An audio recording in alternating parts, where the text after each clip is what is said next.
I'd like to welcome you to the opening of Redemption Gospel Summit 2020. On behalf of the North American Division and our Great Hope Today ministries, I would like to thank Pastor Villamor Miriales, together with his church, the Morton Grove Phil-Am Seventh-day Adventist Church and the Chicago Phil-Am Seventh-day Adventist Church, with the blessings of the Illinois Conference of Seventh-day Adventists, for allowing me to come as your guest lecturer during this 11-night series of our Redemption Gospel Summit 2020. It is my prayer that as we start our study tonight until August 11, may we be able to continue to study about lessons on how we can be ready for the soon return of Jesus. So tonight, I'd like to greet all our listeners and watching this live stream wherever you are around the world. Thank you for joining us tonight and the coming nights. Let us pray together. Our Heavenly Father, it's a joy to come and study your word. May the blessings of heaven be upon us, that we may know how we will be directed in our journey in life until we see Jesus face to face. This we ask in Jesus' name. Amen. About 20 years ago, or 10 years ago, 5 years ago, or 1 year ago, we didn't expect about coronavirus pandemic. Today, friends, there are many people suffering as a result of this crisis. Thinking men and women everywhere wonder what the future holds. During these unprecedented times, world leaders are seeking answers to the greatest problems this earth has ever faced. They sense we are on the verge of a stupendous crisis. There is constant threat of war. Not only the war where nations against nations will have tension of igniting hate, but today it is a war against this unseen enemy, COVID-19, which is affecting and robbing many of our loved ones in the middle of the night, in the middle of the day, in the early part of the wee hours of the morning. Yes, friends, we experience a word turmoil with this dangerous and deadly disease. And the possibility of world famine is increasing. Rapid inflation and a shaky world economy are of deep concern as a result of the pandemic. While it's natural, energy bills are rising. Every day, the stock market fluctuates dangerously. High prices in the grocery store and skyrocketing of medical costs are affecting all levels of society. Every people are asking, what do these things mean? The Bible you hold in your hand presents the answer. And one of the greatest themes of the Bible is the return of Jesus Christ to this world. And friends, it is mentioned 250 times in the New Testament alone, and once in every 25 verses. In Matthew, Christ stated clearly that signs that would precede his return is very clear. Looking at the temple in Jerusalem, it stated in Matthew 23, verse 38, "See, your house is left unto you desolate." Then Jesus predicted, "Not one stone shall be left here upon another, that shall not be thrown down." You know, the disciples thought an event as cataclysmic as the destruction of the temple at Jerusalem must be the end of the world. In a masterful presentation, Jesus blended the two events. And you know, friends, he discussed the signs that would precede Jerusalem's destruction and parallel events at the time of the end. He used the disciples' question as a springboard for a magnificent sermon on the signs foretelling his coming. Tonight, as we study the 24th chapter of the book of Matthew, we can identify more than 20 signs predicting the end. And let's study together. Now, thus the Bible gives us the exact date for Christ's second coming. In Matthew 24, verse 36, the Bible says, "But of the day and hour no one knows, but my Father only." There are many people today around the world that are trying to compute. They have their formulas, and they know exactly through their computation, mathematically, the return of Jesus. I know of a man before Y2K, before the year 2000. He predicted that Jesus will come in 2020. And he made a challenge to everyone that Jesus is really coming. And he even said, seriously, with his words, if Jesus will not come after 2020, I will surrender my life and willing to die early. Wow. And this man predicted that Jesus is coming in 2020. He even mentioned January 1, 2020. Jesus will come. We need to be ready. At 12 midnight, when all the bells and all the lights and all the many celebration of the New Year came, they were watching what will happen to that man, because he predicted that Jesus will come January 1, 2020. Finally, Jesus did not come. January 1, 2020. Exactly as this man predicted that Jesus will come January 1, he died on that day because he made a prediction that is very false, erroneous. Friends, no one, according to the Bible, but of that day and hour, no one knows but my Father only. The Bible is very clear. In the book of Matthew 24, verse 36, only God knows. Now, what can we know about the time of Christ's return? The word of scriptures tells us in the book of Matthew 24, verse 32 and 33, now learn this parable from the fig tree. When its branch has already become tender, puts forth leaves, you know that summer is near. So you also, when you see all these things, know that it is near at the very door. Friends, when the prediction that Jesus made about the many signs that Matthew 24 tells us, there are so many predictions that Jesus made that today they are happening. It's happening in our day. What prediction did Jesus make regarding political conditions, primarily to his coming? In Matthew 24, verse 6, the word of God says, and you will hear of wars and rumors of wars. About a few months ago, we have heard about situation in the Middle East that has affected the United States and also other nations and the allied nations together. About a year ago, there were issues about North Korea.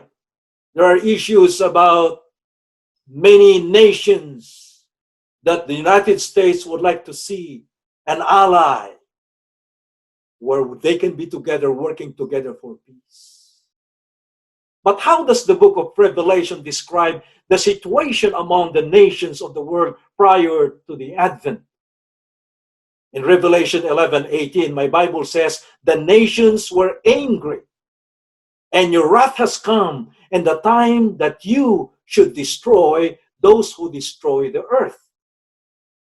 Many, many centuries back, broadcasting from Hiroshima in 1945, after the atomic bomb was dropped, William Ripley stated, I am standing on the place where the end of the world began. With nuclear weapons, human beings now have the capacity for self-destruction.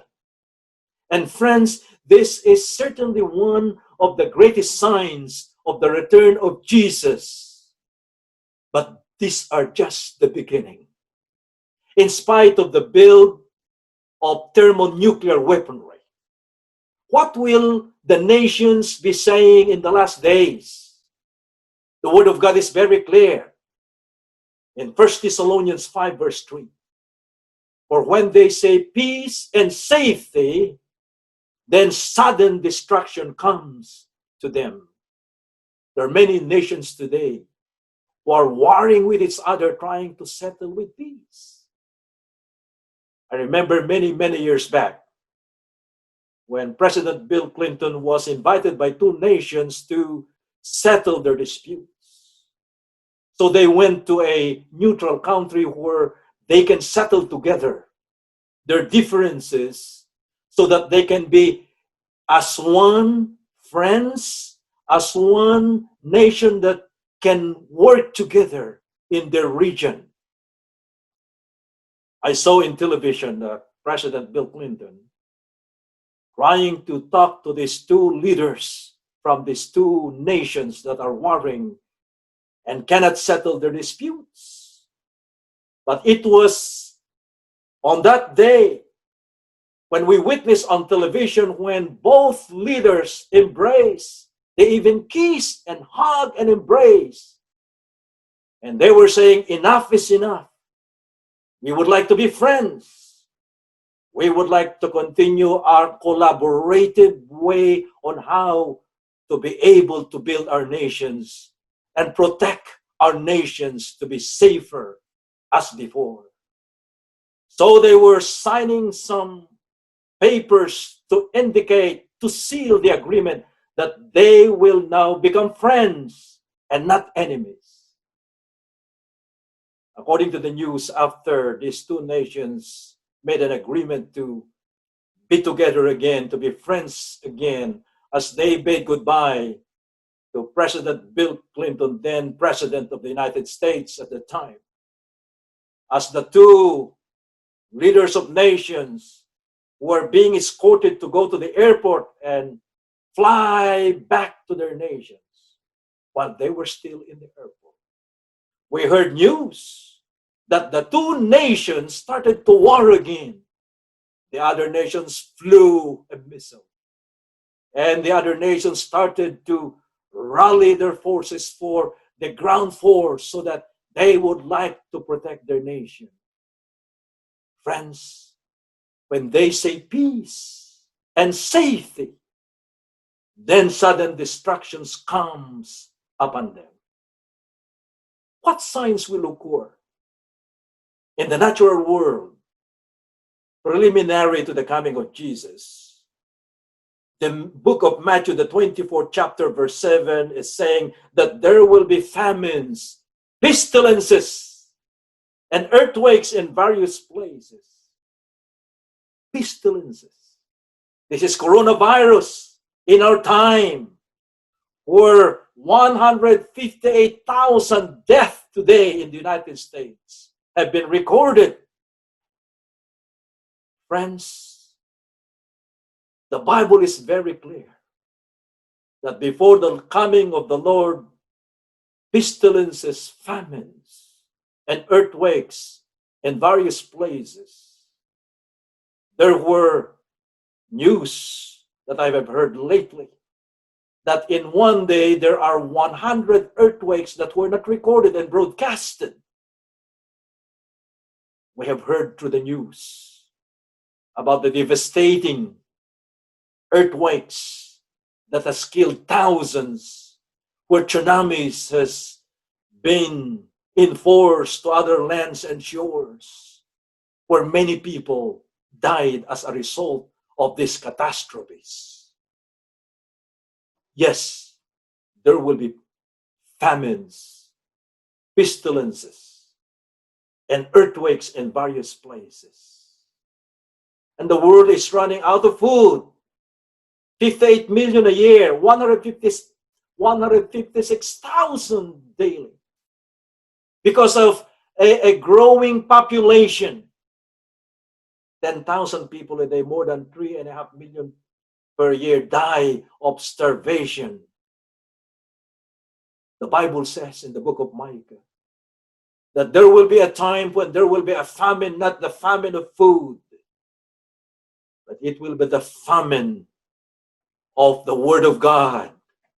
Now that we have the time and the privilege to listen through this live stream, through this Zoom virtual meetings, we have a chance to listen to the Word of God.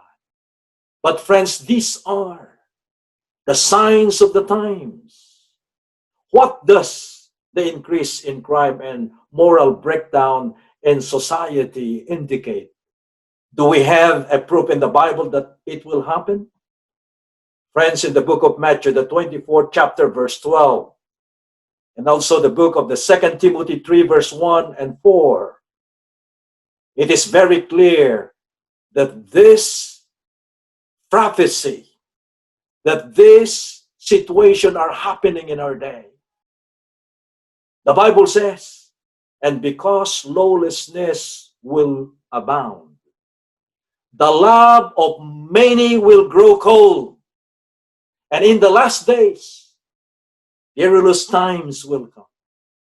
For men will be lovers of themselves, proud, blasphemers, disobedient to parents, unloving, unforgiving, without self-control, brutal, despisers of good, traitors, and many more.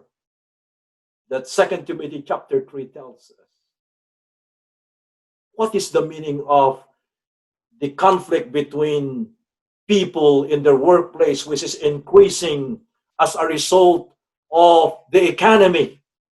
My Bible says in James 5, 1 to 8, that the coming of the Lord is at hand,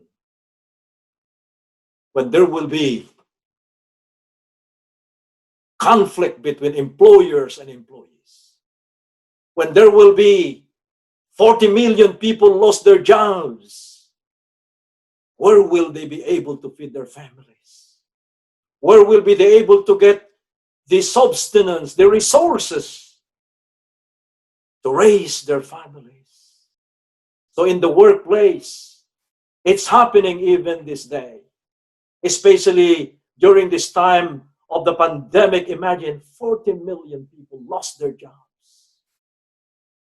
Friends, the Bible predicts that amidst a great pleasure craze, when people are worshiping the goddess of fun and pleasure and fame, Jesus will raise up a people committed to the proclamation of the gospel.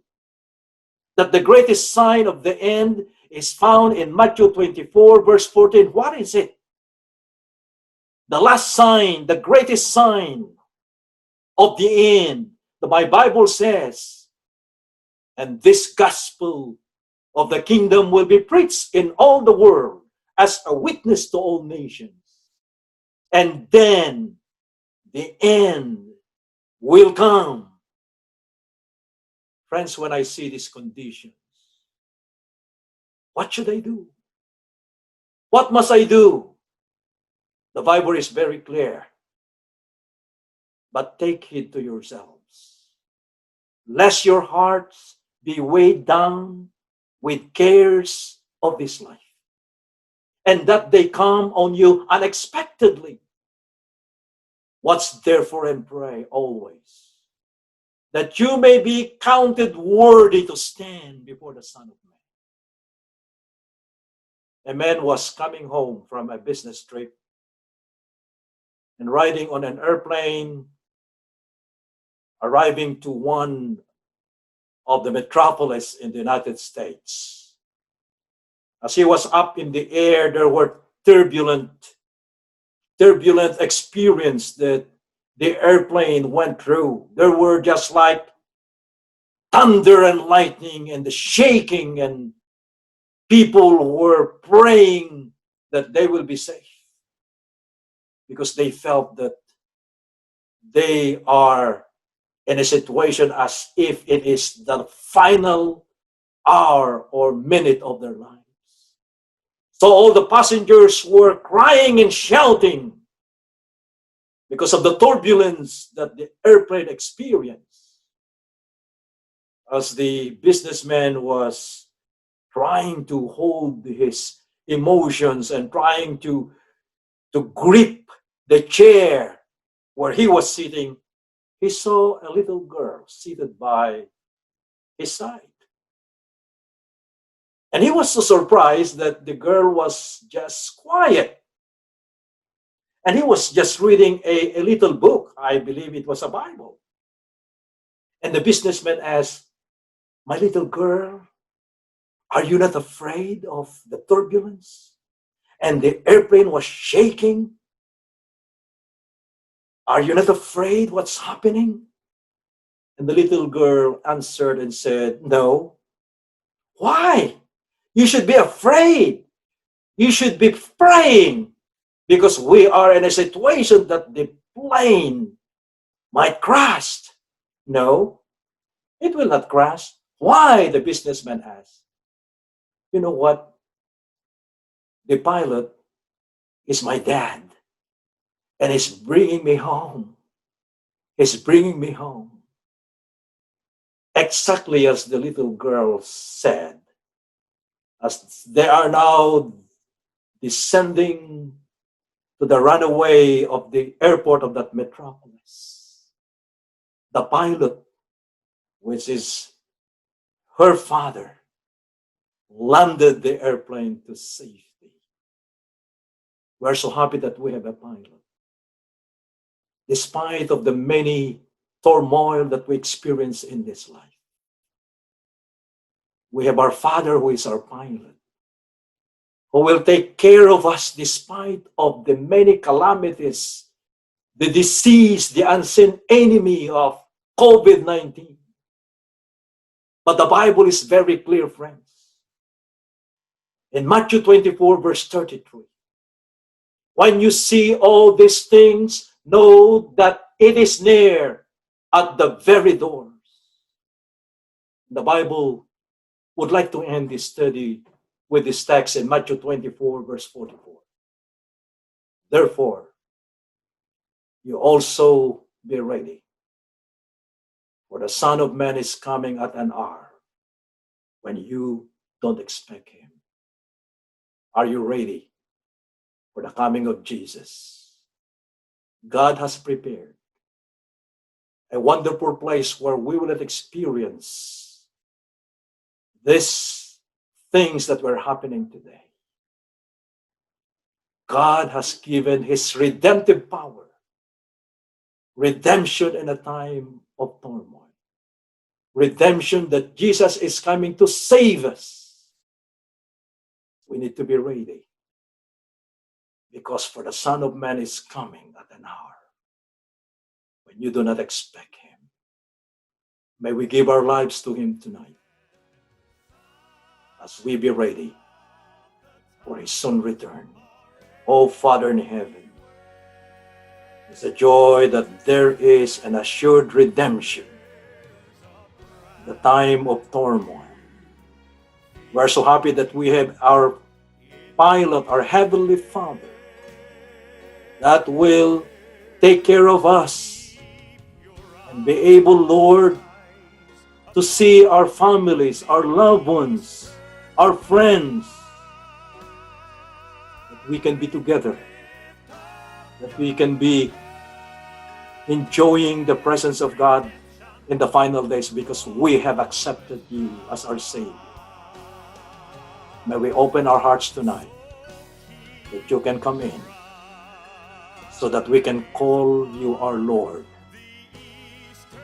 our Savior, our Redeemer in a time of turmoils.